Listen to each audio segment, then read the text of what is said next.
السلام علیکم ورحمۃ اللہ وبرکاتہ۔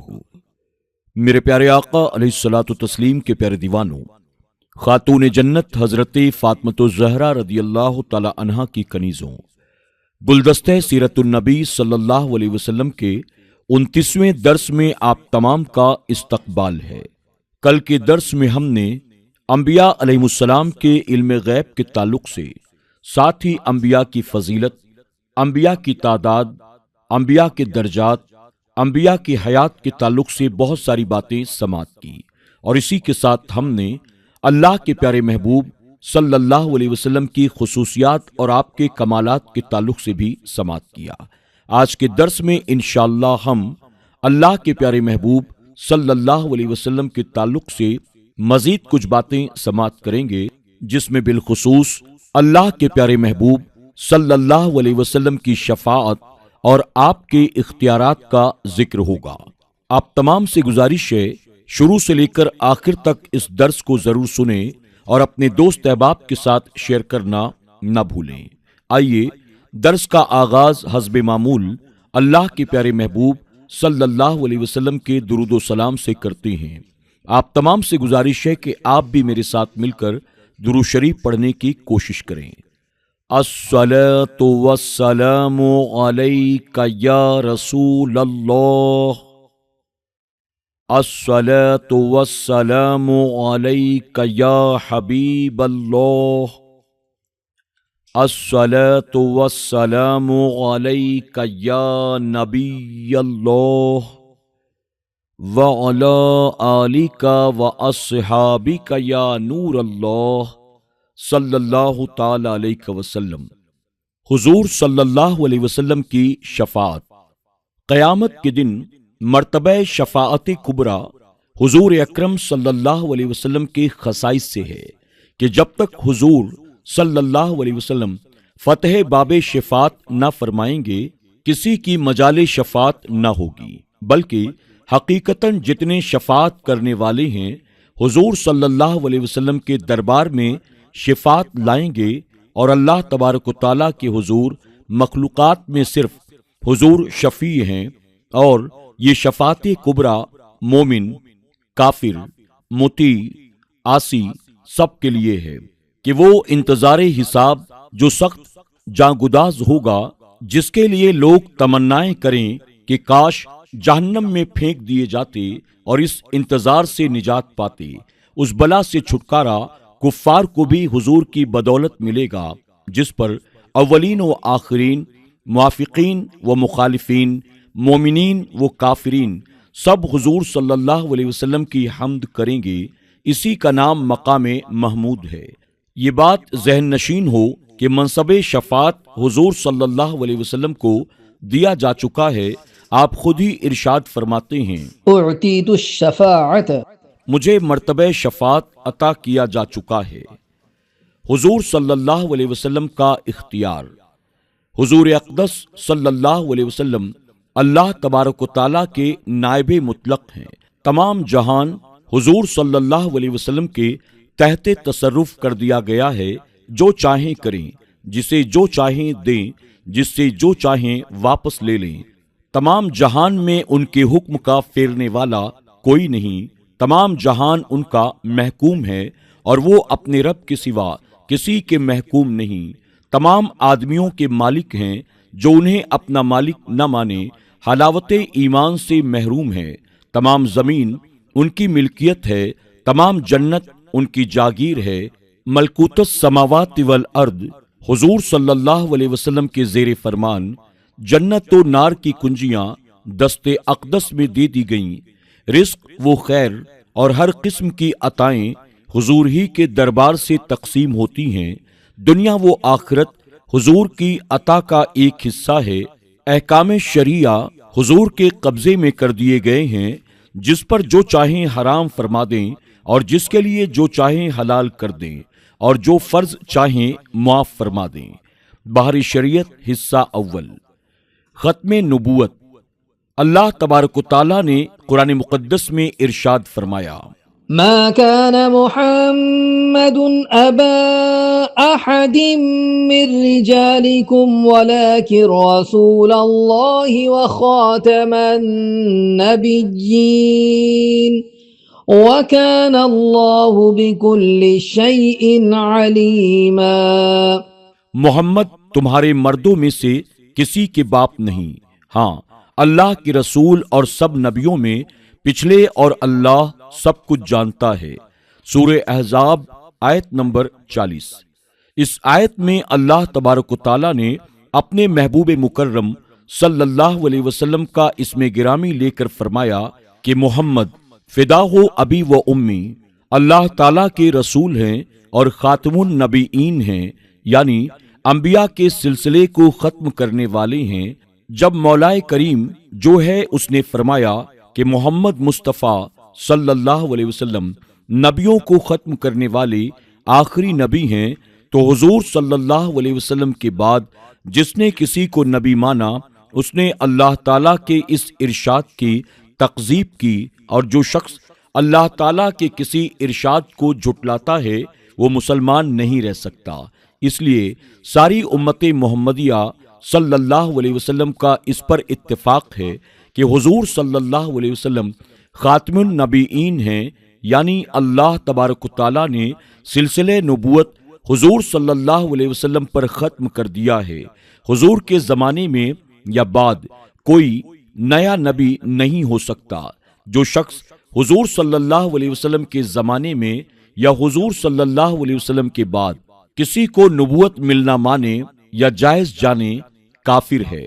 بہرحال حضور اکرم صلی اللہ علیہ وسلم کا یہ وصف ختم نبوت باتفاق امت دین کے بنیادی عقائد میں سے یہ عقیدہ ہے، لہذا جو کوئی اس کا منکر ہوگا وہ واجب القتل ہوگا۔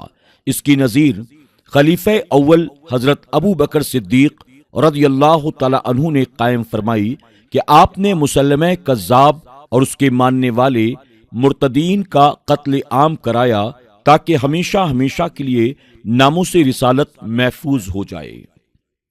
امت پر حضور صلی اللہ علیہ وسلم کے حقوق۔ میرے پیارے آقا صلی اللہ علیہ وسلم کے پیارے دیوانوں، تاریخ کا مطالعہ کریں تو اس بات کا اندازہ ہوگا کہ اللہ کے پیارے رسول صلی اللہ علیہ وسلم نے ہم گناہگاروں کے لیے کتنی مشقتیں برداشت کی ہیں۔ جب آپ نے فاران کی چوٹی سے کلمہ حق کا اعلان فرمایا تو وہی عرب جو آج تک آپ کو امین و صادق کے نام سے یاد کرتے تھے اور کچھ لمحے پہلے ہی انہوں نے آپ کی ہر بات کی تصدیق کرنے کا دعویٰ کیا تھا، وہی اہل مکہ آپ کو گالیاں دینے لگے، اور اس دن کے بعد جیسے انہوں نے آپ کو تکلیف پہنچانا اپنا شیوا سمجھ لیا تھا، آپ کے راستوں میں کانٹے بچھائے جاتے، آپ حالت سجدہ میں ہوتے تو آپ کی پشت مبارک پر اوجڑی رکھ دی جاتی۔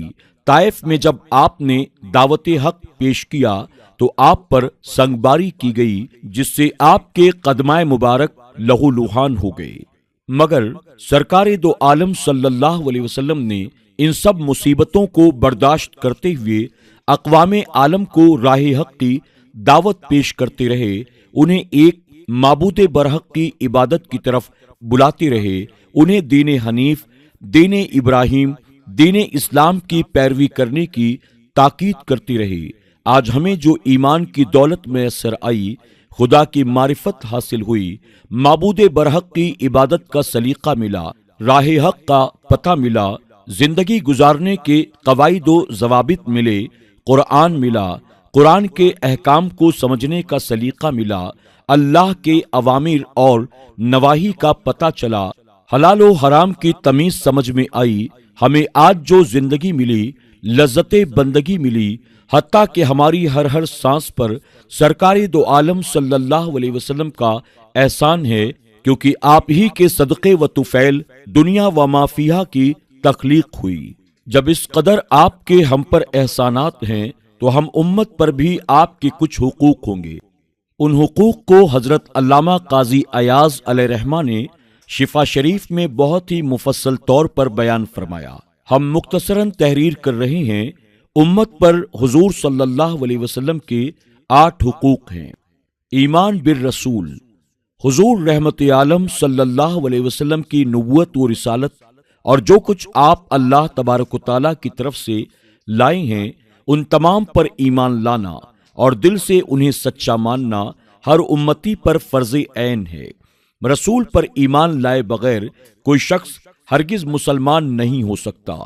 اللہ تبارک و تعالیٰ ارشاد فرماتا ہے، وَمَن لَّمْ يُؤْمِن بِاللَّهِ وَرَسُولِهِ فَإِنَّا أَعْتَدْنَا لِلْكَافِرِينَ سَعِيرًا۔ جو اللہ اور اس کے رسول پر ایمان نہ لایا تا یقیناً ہم نے کافروں کے لیے بھڑکتی ہوئی آگ تیار کر رکھی ہے۔ سورہ فتح۔ اس آیت میں مکمل طور پر وضاحت ہے کہ جو لوگ رسول کی رسالت پر ایمان نہیں لائیں گے وہ اگرچہ پوری زندگی خدا کی توحید کا اقرار کرتے رہیں مگر وہ کافر اور جہنمی ہی رہیں گے، اس لیے کہ بغیر ایمان بالرسالت کے ایمان بالتوحید معتبر ہی نہیں۔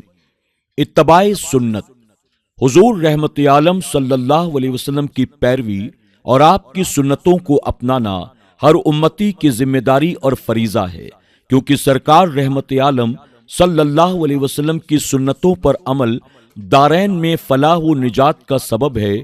اللہ تعالیٰ نے ارشاد فرمایا، قل إن كنتم تحبون الله فاتبعوني يحببكم الله ويغفر لكم ذنوبكم والله غفور رحيم۔ اے محبوب تم فرما دو کہ لوگوں اگر تم اللہ کو دوست رکھتے ہو تو میرے فرما بردار ہو جاؤ، اللہ تمہیں دوست رکھے گا اور تمہارے گناہ بخش دے گا اور اللہ بخشنے والا مہربان ہے۔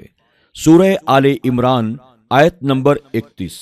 اس آیت میں سرکار دو عالم صلی اللہ علیہ وسلم کی اتباع و پیروی کو محبت خداوندی کی دلیل قرار دی گئی ہے۔ گویا اتباع رسول کے بغیر اگر کوئی شخص محبت خدا کا دعویٰ کرے تو اپنے دعوے میں جھوٹا ہے۔ اسی طرح دوسرے مقام پر فرمایا گیا، لقد كان لكم في رسول الله أسوة حسنة لمن كان يرجو الله واليوم الآخر۔ بے شک تمہیں رسول اللہ کی پیروی بہتر ہے اس کے لیے کہ اللہ اور پچھلے دن کی امید رکھتا ہو۔ سورہ احزاب آیت نمبر 21۔ مذکورہ آیت میں سنت رسول صلی اللہ علیہ وسلم پر عمل کرنے کو ان لوگوں کے لیے بہترین راہ بتائی گئی ہے جو اللہ کی بارگاہ کا قرب چاہتے ہیں اور آخرت کے دن کامیابی چاہتے ہیں۔ چنانچہ تاریخ شاہد ہے کہ جو لوگ جس قدر سنت رسول کے پابند رہے وہ لوگ دنیا و آخرت میں اسی قدر کامیاب و کامران رہے۔ صدیق اکبر رضی اللہ تعالی عنہ کو کون نہیں جانتا؟ آپ جیسا کامیاب و کامران انسان مل ہی نہیں سکتا۔ آپ کو یہ کامیابی و کامرانی فقط اتباع سنت رسول کی بنیاد پر میسر آئی۔ آپ اس قدر سنت رسول کی پیروی کیا کرتے تھے کہ آپ کی زندگی کا ہر لمحہ محبوب کی اداؤں کے سانچے میں ڈھلا ہوا ہوتا۔ آپ کی اتباع سنت کی ایک مثال جو بخاری شریف میں مذکور ہے ملاحظہ کریں اور اندازہ لگائیں کہ آپ کس قدر متبع سنت تھے۔ صدیق اکبر رضی اللہ تعالی عنہ نے اپنی وفات سے صرف چند گھنٹے پہلے ام المومنین حضرت عائشہ صدیقہ رضی اللہ تعالی عنہا سے دریافت کیا کہ رسول اللہ صلی اللہ علیہ وسلم کے کفن مبارک میں کتنے کپڑے تھے اور آپ کی وفات کس دن ہوئی۔ اس سوال کی وجہ یہ تھی کہ آپ کی یہ انتہائی تمنا تھی کہ زندگی کے تمام لمحات اور تمام معاملات میں میں نے حضور اکرم صلی اللہ علیہ وسلم کی مبارک سنتوں کی مکمل طور پر اتباع کی ہے۔ مرنے کے بعد کفن اور وفات کے دن بھی مجھے آپ کی اتباع سنت نصیب ہو جائے۔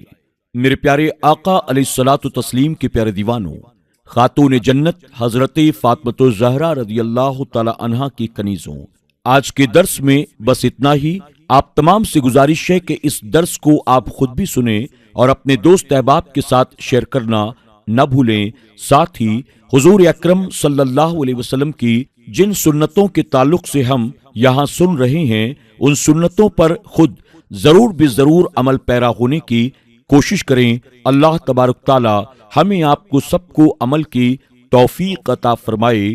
السلام علیکم ورحمۃ اللہ وبرکاتہ۔